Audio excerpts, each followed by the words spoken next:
డోర్వేకి స్వాగతం. ఏ manual to self సూచనలు లేదా సమాచారాన్ని అందించే స్వీయ శోధన సాధనం. సో రైట్, నిన్న వీడియోలో మనం రకరకాలైన శ్వాస ప్రక్రియల గురించి తెలుసుకున్నాం. ఇప్పుడు ఆ ప్రక్రియలు చెప్పాం కదా అని ఏం ప్రాక్టీస్ ఏం చేయొద్దు. ఓన్లీ చేస్తే స్క్వేర్ బ్రీతింగ్, ఇన్హేలింగ్ కంటే ఎక్స్‌హేలింగ్ ఎక్కువ సేపు ఉండేట్టుగా ఇంచుమించు 1:2 రేషియోలో ఉండేట్టుగా ఆ బ్రీతింగ్ మటుకు డైలీ అట్‌లీస్ట్ ఏదో టైంలో 5 మినిట్స్ ప్రాక్టీస్ చేస్తుంటే మంచిది. ఎందుకంటే స్ట్రెస్ అని నువ్వు ఫీల్ అయినప్పుడు వాడొచ్చు. యాంక్సైటీ అని నువ్వు అవేర్‌లోకొచ్చినప్పుడు యాంక్సైటీ ఫీల్ అవుతున్నానన్న విషయం నీకు తెలిసినప్పుడు నువ్వు అది జస్ట్ 2, 3 మినిట్స్ చెయ్యొచ్చు. నాకా యాంక్సైటీ ఫీల్ అయినప్పుడే చేద్దాంలే, రోజు ప్రాక్టీస్ చేయక్కర్లేదు అనుకోవద్దు. రోజు ప్రాక్టీస్ చేస్తేనే కరెక్ట్ టైంలో కరెక్ట్‌గా చేయగలుగుతాం అందుకోసమని. సో, ఇది కాకుండా మనకు కంపల్సరీ డైలీ చేయాల్సిన ప్రాక్టీస్ ఏమిటి? 3 స్టెప్ రిథమిక్ బ్రీతింగ్. ముందు రిథమిక్ బ్రీతింగ్ సెట్ చేసుకున్న తర్వాత, తర్వాత టైంలో ఆహ్, కొన్ని క్రియలు చేస్తున్నప్పుడు లేదా కొన్ని ఆసనాలేస్తున్నప్పుడు ఒక పర్టిక్యులర్ బ్రీతింగ్ స్టైల్ అడాప్ట్ చేయాల్సొస్తుంది. ఇప్పుడు ఆ టైంలో చెప్పుకుందాం. సో, ఇప్పుడు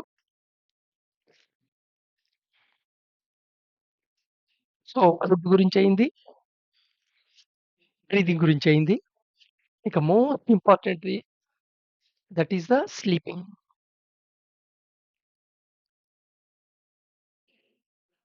సో, ఇవి మీ మీ పర్సనల్‌గా మీరు దీనికి యెస్ ఆర్ నో అనేది మీ మనసులో అనుకోండి. దాన్ని బట్టి మన స్లీప్ యొక్క క్వాలిటీ ఎలా ఉంది, స్లీప్ రొటీన్ క్వాలిటీ ఎలా ఉంది అనేది తెలుస్తుందన్నమాట.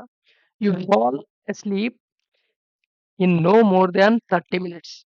నువ్వు బెడ్ మీద పడుకున్న తర్వాత 30 నిమిషాల లోపలే నిద్రలోకెళ్ళిపోతాయి. 30 నిమిషాలు దాటి టైం పడుతోంది అంటే నీకు క్వాలిటీ ఆఫ్ స్లీపు రొటీన్ అనేది కొంచెం తక్కువ ఉన్నట్లు లెక్కేసుకోవచ్చన్నమాట. అలాగా. సో, అప్పుడు కంగారేం పడొద్దు. అయ్యో! నాకు టెంప పడుతుంది నిద్రపోవడానికి అని కంగారేం పడొద్దు. సో, అసలు ఫస్టు మన క్వాలిటీ ఆఫ్ స్లీపు ఎలా డిసైడ్ చేసుకోవాలి? మనం స్లీప్ అనంగానే ఎక్కువ సేపు పడుకుంటే చాలనుకుంటుంటాం. బట్ అలా కాదు.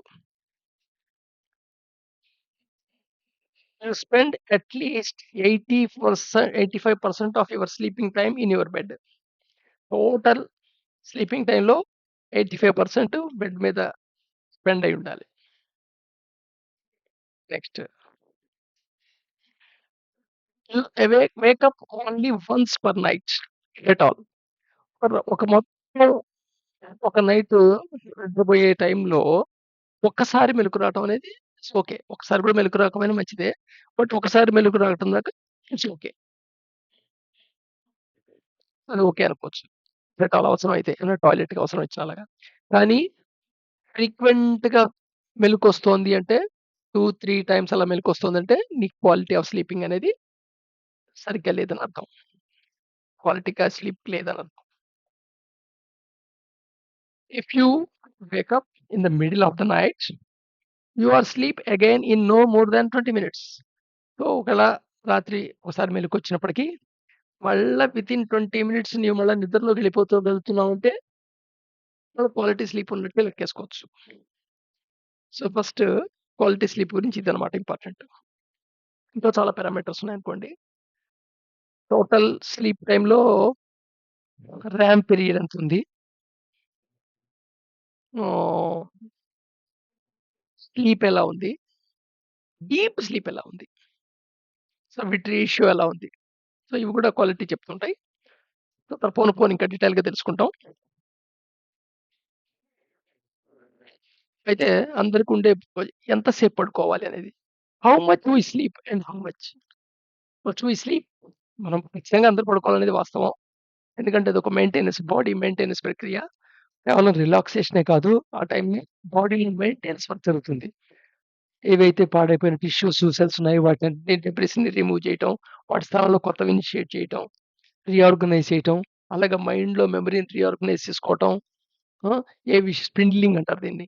సో, ఏ విషయాలు ఇంపార్టెంట్ వాటిని ఇండెక్సింగ్ చేసుకోవటం, అనవసరమైన విషయాల్ని ట్రాష్ కంప్యూటర్‌లో ట్రాష్ ఉన్నట్టు ట్రాష్‌లో పడేసేయటం. ఇలాగ ఎవ్రీథింగ్ విల్ హ్యాపెన్ అన్నమాట స్లీప్ టైమ్‌లో. రిలాక్స్ అవ్వటం అనేది ఒకటి మ్యాటర్ కాదు. ఇవంతా జరిగితేనే నువ్వు ఎనర్జిటిక్‌గా ఉంటావు స్లీప్ వల్ల మర్నాడు. సో, క్వాలిటీ స్లీప్ అనేది వీటన్నిటికి సంబంధించింది. సో, స్లీప్ అనేది మస్ట్. అయితే హౌ మచ్ అనే దాంట్లో డిబేటబుల్ అవుతుంది. సో, దాంట్లో 2 ప్రైమరీ యాస్పెక్ట్స్ ఉన్నాయి. Quality, quantity. సో, ఎంత క్వాలిటీగా నిద్రపోయావు, ఎంత సేపు నిద్రపోయావు. సామాన్యంగా ఎంత సేపు నిద్రపోయటం బట్టి దాని క్వాలిటీ అనుకుంటుంటారు. బట్ అలా కాదు. 12 గంటలు పడుకోవచ్చు. కానీ మర్నాడు నీకు ఎనర్జిటిక్‌గాను ఫీల్ అయ్యి ఉండకపోవచ్చు. 5 అవర్సే పడుకోవచ్చు.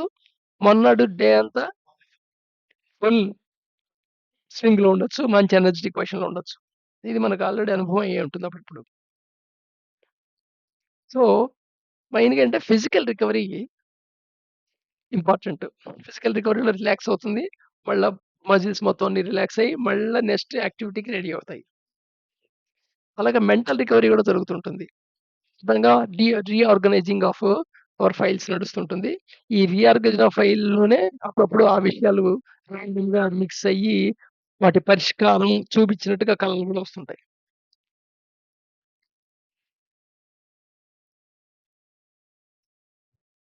సరే ఇది మామూలుగా బయాలజీ వాళ్ళ ప్రకారంగా, మెడికల్ వాళ్ళ ప్రకారంగా, వాళ్ళ స్టాటిస్టిక్స్ ప్రకారంగా ఈ కొత్తగా పుట్టిన వాళ్ళైతే 3 నెలల బిలో ఉన్నవాళ్ళు 17 గంటల దాకా పడుకుంటారు. అదే వాళ్ళు 12, 11 గంటల కంటే తక్కువ పడుకుంటే ఇన్‌సఫిషియంట్ అనుకోవాలి. 19 గంటల కంటే ఎక్కువ పడుకుంటే మటుకు ఓవర్ స్లీపింగ్ ఉన్నట్లు లెక్కాలి. సో, ఇన్‌సఫిషియంట్ స్లీప్ ఉన్నా, ఓవర్ స్లీప్ ఉన్నా ఏదో ప్రాబ్లమ్ ఉంది బాడీలో అనే విషయం అర్థం చేసుకోవాలి. అలాగే ఇన్‌ఫాంట్స్ వచ్చేటప్పటికి అంటే 1 ఇయర్ లోపల వాళ్ళు 15 అవర్స్ దాకా పడుకోవచ్చు. లెస్ థాన్ 10 అవర్స్ పడుకున్నా, 18 అవర్స్ కంటే ఎక్కువ పడుకున్నా మళ్ళా అది ఏదో సంథింగ్ ట్రబుల్ ఉందని సింప్టమ్ ఫీల్ అవ్వాలి. అంటే ఒక్కరోజు గాదు. ఎక్కువ రోజులు అలా నడుస్తూ ఎక్కువ స్పాన్ ఆఫ్ లైఫ్ అలా జరుగుతుంటాయి. అలాగే టోడ్లర్స్ వచ్చేప్పటికి 2 ఇయర్స్ వీళ్ళకొచ్చేటికి 14 గంటల దాకా పడుకోవచ్చు. 9 అవర్స్ కంటే తక్కువ పడుకున్నా, 16 అవర్స్ కంటే ఎక్కువ పడుకున్నా మళ్ళా just is a point to be noted మాట. సంథింగ్ ఇష్యూ ఉందనేది విషయాలతో అడ్రెస్ చేయాల్సిన ఇష్యూ ఉందని అర్థం. అదే ప్రీ స్కూలర్స్‌కొచ్చేప్పటికి 3 ఏళ్ల నుండి 5 ఏళ్ల మధ్య వాళ్ళు ఆ! 13 గంటల దాకా పడుకునే అవకాశం ఉంటుంది. 8 అవర్స్ కంటే తక్కువ పడుకున్నా, 14 గంటల కంటే ఎక్కువ పడుకున్నా ఆహ్, something need to be address ఉంది అనే విషయం. అది ఒక సింప్టమ్ మాట ఇది. అలాగే స్కూల్ ఏజ్ చిల్డ్రన్ వచ్చేప్పటికి 12 గంటల దాకా పడుకుంటారు. 13 ఏళ్ల దాకా వాళ్ళు. అయితే 7 గంటల కంటే తక్కువ పడుకున్నా, 12 గంటల కంటే ఎక్కువ పడుకున్నా మటుకు ఇష్యూ ఉందని గ్రహించాలి. ఏదో సంథింగ్ ఇష్యూ. ఆ! సీరియస్ ఇష్యూ కాకపోవచ్చు. బట్ కానీ బాడీ అండ్ మైండ్ యొక్క లేదా ఎనర్జీ, ఎమోషనల్ వీట్ల విషయాల్లో డిసలైన్‌మెంట్ ఏదో జరుగుతోందనే విషయం అర్థం చేసుకుంటూ ఉండాలన్నమాట. అలాగే టీనేజ్‌కొచ్చేటికి 17 ఏళ్ల దాకా వాళ్ళు టీనేజ్ పిల్లలైతే 10 అవర్స్ దాకా పడుకునే అవకాశం ఉంటుంది. ఆ! ఖచ్చితంగా 10 పడుకోమని కాదు ఇక్కడ ఉద్దేశ్యం. 11 అవర్స్ కంటే తక్కువ పడుకున్నా, 11 కంటే ఎక్కువ పడుకున్నా మళ్ళా ఆహ్, ఇదొక సిగ్నల్ మాట. డేంజర్ సిగ్నల్ చెప్పినట్టు హెల్త్ పరంగా. నెక్స్ట్ అలాగే యంగ్ అడల్ట్స్‌కొచ్చేప్పటికి 25 ఇయర్స్ లోపల వాళ్ళందరూ 7, 8, 9 అవర్స్‌లో ఏదైనా పడుకుంటుంటారు. బట్ 6 అవర్స్ కంటే తక్కువ గాని, 11 అవర్స్ కంటే ఎక్కువ పడుకుంటే ఆ! ఇట్ హాస్ టు బి ఆహ్, అవేర్‌లో ఉండాలి. ఓహ్! ఇలా ఇలా జరుగుతోంది సంథింగ్ అని. అదే 64 ఇయర్స్ దాకా వాళ్ళైతే అట్లే వీళ్ళు గూడా సేమ్ అడల్ట్ లాగానే 7-9 అవర్స్ పడుకోవచ్చు. బట్ 6 అవర్స్ కంటే తక్కువ గాని, 10 అవర్స్ కంటే ఎక్కువ గాని పడుకుంటే డౌట్ పడాలి. సో, ఇక్కడ ఏజ్ పెరిగినప్పుడు 25 బిలోప్పుడు, 25 అబోప్పుడు ఓవర్ స్లీపింగ్‌ది కొంచెం రెడ్యూస్ అవుతుంది.